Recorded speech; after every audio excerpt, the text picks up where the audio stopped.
আমি পোল্যান্ডের বিষয় নিয়ে একটা কথা বলতে চাই।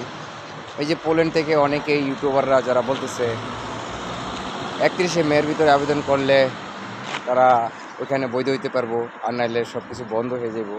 এই কথাটা অ্যাকচুয়ালি ভিত্তিহীন এবং বানোয়াট। আমরা তো হুজুগে বাঙাল, এই জন্যে বাঙালিরা মনে করেন যে যা ইচ্ছা মুখ দিয়ে তাই বলে।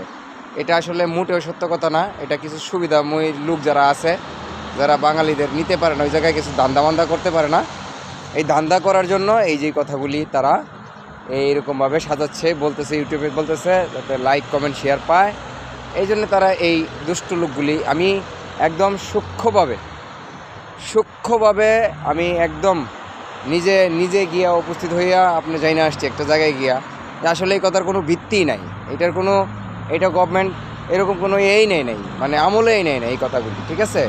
এই যে কথাগুলি বাঙালি বলতেছে, বাঙালির হয়েছে আসলে সমস্যা, বাঙালিদের ধান্দা ফিকির বন্ধ হয়ে গেছে। তো এই ধান্দা ফিকির কেমনে করবো তারা, এই জন্যে এই চিন্তা ভাবনা করিয়া তারা এই ইউটিউবে এই কাজ নিয়ে, এটা নিয়ে, ওইটা নিয়ে, এই ধান্দা ফিকির করার জন্য এই পোল্যান্ড নিয়ে এইসব ধরনের বাজে ধারণা বাঙালিদের ভিতরে ছড়াচ্ছে।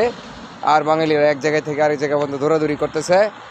যারা সুখে আছে তারা মানে ভূতে গিলাইতেছে, এই আর কি অবস্থা। সুখে থাকতে ভূতে গিলায় যে অবস্থা আর কি।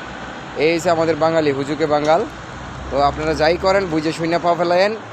দালাল হইতে সাবধান।